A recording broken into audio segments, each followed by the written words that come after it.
Olá pessoal, sejam bem-vindos ao canal Cristão Sem Miguel. É um prazer estar aqui com vocês. Hoje a gente vai mergulhar num tema que eu tenho certeza que vai te ajudar a aprofundar a sua vida de oração. É isso aí. Como orar às 3 da manhã por um avanço em sua vida. Oração poderosa. Afinal, quem nunca ouviu falar desse horário como um momento assim, especial para se conectar com Deus, né? É verdade. Para você que quer se aprofundar ainda mais, os links para todos os livros que a gente vai mencionar estão aqui no primeiro comentário. Isso, aproveita. Então, já deixa o seu like, se inscreve no canal e vamos começar. Vamos lá. Bom, a madrugada realmente tem uma mística especial para muitos cristãos. Sim.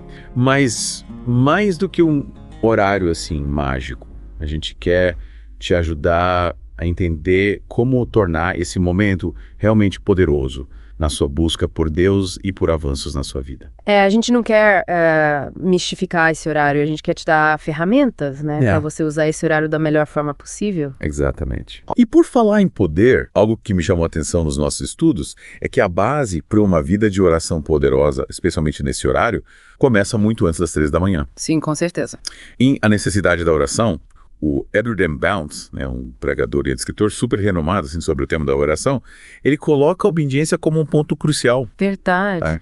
Ele coloca a obediência como um ponto crucial. É como se a obediência fosse a chave que abre o canal de comunicação com Deus. Imagina você tentando falar ao telefone com alguém num lugar cheio de interferência.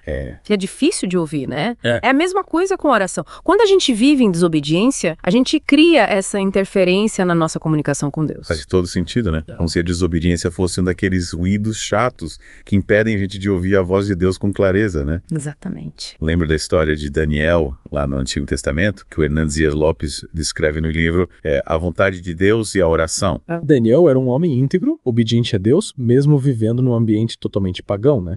E essa fidelidade, essa obediência constante, tornou as orações dele tão poderosas que Deus enviou um anjo para lhe dar uma resposta, mesmo com toda a oposição espiritual. A história de Daniel é fantástica, né? Ela nos mostra que a obediência não é apenas um conjunto de regras, mas uma postura de entrega a Deus, que nos coloca em sintonia com a sua vontade. E quando a gente ora alinhado com essa vontade, as nossas orações ganham uma força incrível. É verdade. E falando em força, né? Outro ponto fundamental que a gente encontrou em a necessidade da oração é o poder da palavra de Deus.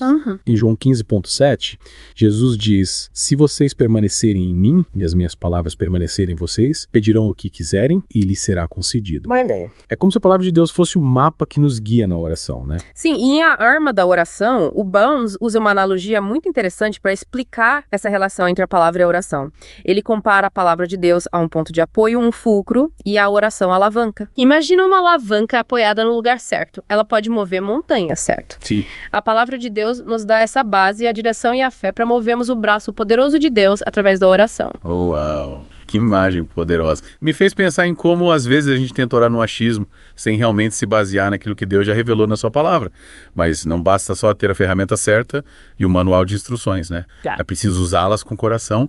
E aí entra a autenticidade na oração, um ponto que o John MacArthur aborda com muita propriedade em A Sós com Deus. Com certeza. Deus não se impressiona com palavras bonitas ou com orações decoradas. Ele busca um coração sincero e quebrantado, que se derrama diante dele com transparência e verdade. Em Mateus 6,8, Jesus nos alerta sobre o perigo das repetições vazias, das orações que são apenas palavras sem sentimento. Deus quer que a gente se aproxime da diaceira dele com a simplicidade de uma criança, sem máscaras ou disfarces. É como se a gente tirasse a máscara religiosa e se apresentasse a Deus do jeito que a gente é, com as nossas fraquezas, dúvidas, anseios, né? E essa sinceridade é o que toca o coração de Deus. Me lembrei da história de Ana em O Poder da Oração em Tempos de Escuridão, da Laurie Short. Sim, linda história. Ana era uma mulher que sofria profundamente com infertilidade, era humilhada, desprezada, mas não desistiu de clamar a Deus. Ela derramou sua alma no templo com lágrimas e súplicas sinceras e Deus, em sua infinita misericórdia, a abençoou com um filho. A história de Ana é linda demais. Ela nos inspira a levar a gente de Deus às dores mais profundas do nosso coração, sem medo de sermos vulneráveis. Afinal, Ele nos conhece por inteiro e se compadece das nossas fraquezas. E por falar em não desistir, a persistência é outra chave fundamental para quem deseja ver o poder de Deus se manifestar através da oração. Em A Força da Oração Perseverante, o Mark Batterson nos convida a olhar para a história de Rony, o fazedor de círculos. Sim.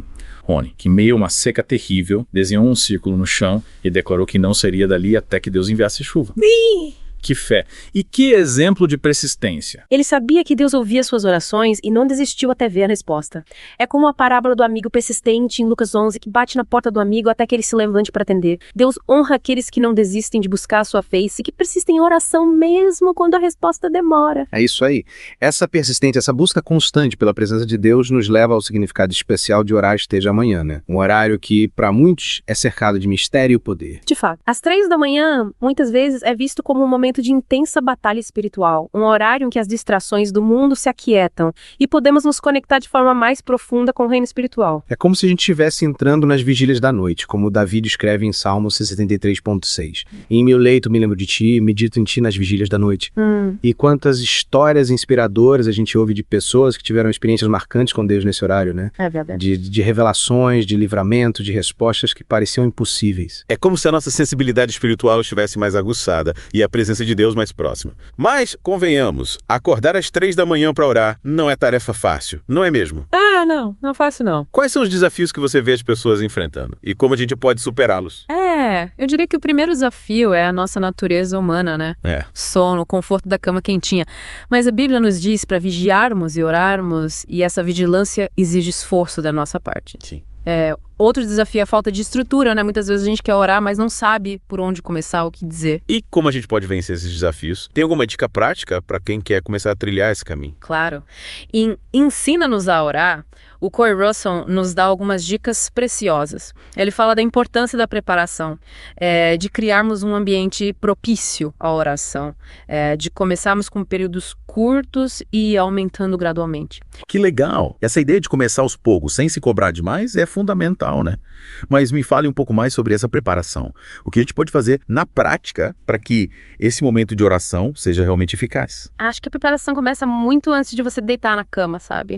É sobre cultivar uma vida de oração ao longo do dia. Se você só se lembra de Deus na hora de dormir, vai ser muito mais difícil ter um momento de qualidade com Ele às 3 da manhã. Verdade. É gostoso de você aquecendo os motores da nossa alma ao longo do dia, né? Mas, além dessa constância na oração, o que mais podemos fazer? Uma coisa que me ajuda bastante é preparar o ambiente, sabe?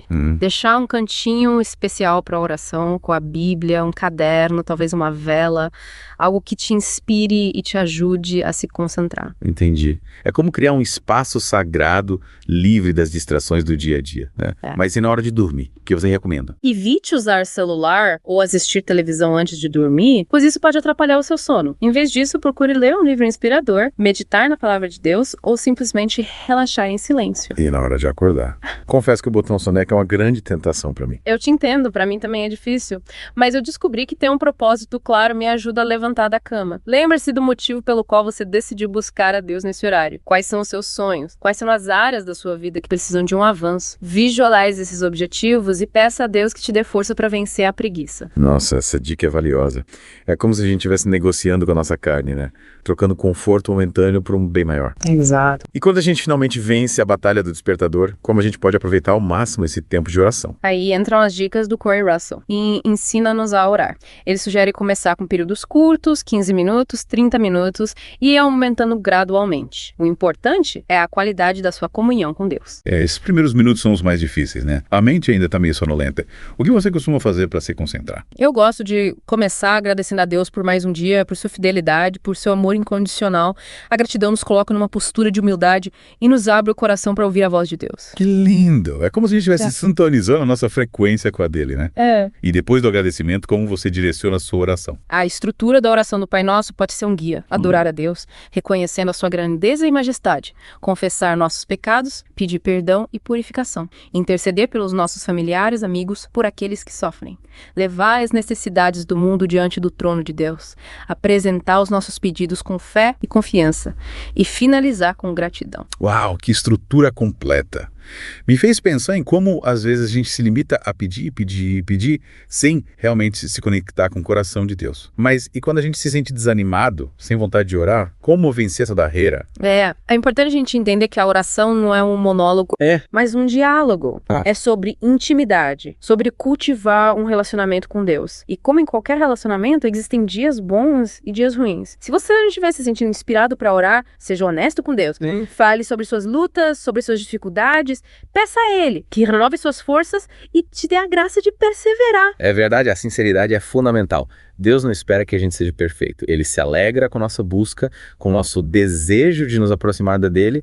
E falando em busca, eu me lembrei de uma história que o Mark Batterson conta em A Força da Oração Perseverante, que ilustra bem a importância da gente entrar em ação, de não ficar só esperando passivamente pela resposta de Deus. Ele fala sobre um leilão na escola dos filhos dele. Sim. Onde um dos itens era um fichário enorme com os códigos de zoneamento da região. É verdade, eu lembro dessa história. Você lembra? Na época, ele e a esposa sonhavam em abrir uma cafeteria, mas ainda não tinham encontrado o local ideal. E mesmo sem ter a propriedade em mãos, ele sentiu que Deus estava direcionando ele a comprar aquele fichário. Ele investiu $85 naquele monte de papéis, sem ter certeza de como aquilo se encaixaria nos planos de Deus. Mas essa atitude de fé, de molhar os pés no Jordão, como ele mesmo descreve, foi fundamental para que o milagre acontecesse. E não é que pouco tempo depois eles encontraram um local perfeito para a cafeteria. E aquele fichário se tornou uma ferramenta essencial para a aprovação do projeto. Que incrível. Essa história nos ensina que muitas vezes Deus nos chama para dar um passo de fé, mesmo sem a gente enxergar o quadro completo. A obediência, a disposição em agir de acordo com a direção de Deus, abre caminho para que os milagres aconteçam. Mas, e quando a gente ora, e parece que Deus está em silêncio, como lidar com a aparente falta de resposta? Acho que o silêncio de Deus pode ser uma das experiências mais desafiadoras na vida de um cristão. Mas é importante lembrar que Deus nunca está ausente. Mesmo quando a gente não o sente perto, às vezes o silêncio dele é um convite para a gente aprofundar nossa intimidade com ele, para que a gente busque a sua face com mais intensidade. Outras vezes, ele está nos moldando através da espera, nos ensinando a depender completamente dele. É verdade. A espera pode ser dolorosa, mas também pode ser um tempo de crescimento, de amadurecimento da nossa fé. E quando a gente finalmente recebe a resposta, a alegria é ainda maior, né? Lembro de uma frase de um autor que eu li esses dias. Ele dizia que a oração não é sobre mudar a vontade de Deus, mas sobre alinhar a nossa vontade a dele. É sobre render nossos sonhos, nossos planos ao seu propósito perfeito. Que frase poderosa. É sobre entregar o controle nas mãos de Deus e confiar que ele sabe o que é melhor para nós, mesmo quando a gente não entende os seus caminhos. E quando falamos de orar às 3 da manhã, a gente está falando de se colocar numa posição de entrega total a Deus, de abrir mão da nossa agenda, do nosso conforto, para buscar a sua presença. E nesse processo de busca de entrega, a gente descobre que a oração não é apenas sobre receber, mas também sobre ser transformado. É sobre permitir que Deus molde o nosso caráter, que Ele nos refine através do fogo da provação. É sobre a gente se tornar mais parecido com Cristo a cada dia. Exatamente. E essa transformação interior é o que nos capacita a viver uma vida de impacto, de propósito, de verdadeira realização. Quando a gente ora alinhado com a vontade de Deus, as nossas vidas se tornam um canal da sua graça e do seu poder. E os avanços que a gente busca, sejam eles materiais, emocionais ou espirituais, se tornam consequência natural dessa intimidade com o Pai. Que jornada incrível a gente percorreu hoje. Começamos falando sobre a importância da obediência, do poder da palavra, da autenticidade, da persistência na oração. A gente viu exemplos inspiradores de pessoas que experimentaram o poder transformador da oração e aprendemos dicas práticas para a gente cultivar uma vida de oração mais profunda e eficaz. E eu espero que você que está nos ouvindo se sinta encorajado a buscar essa intimidade com Deus, a se entregar a Ele de corpo e alma e a experimentar o poder extraordinário da oração. Lembre-se, a chave para uma vida de oração poderosa não está em fórmulas mágicas ou em horários especiais, mas em um coração quebrantado, sedento pela presença de Deus. Que você possa se levantar a cada dia com desejo ardente de se conectar com o Pai, de ouvir a sua voz e de se alinhar à sua vontade perfeita. E para finalizar, eu deixo você com um desafio. Imagina como seria a sua vida se você acordasse às 3 da manhã, não com o peso da rotina, mas com a expectativa de um encontro íntimo com Deus. Que portas se abririam? Que milagres aconteceriam? A resposta, meu amigo, está em suas mãos. E não se esqueça, os links para todos os livros que a gente mencionou durante o nosso papo estão aqui no primeiro comentário. Até a próxima e que a graça e a paz de Deus estejam com você.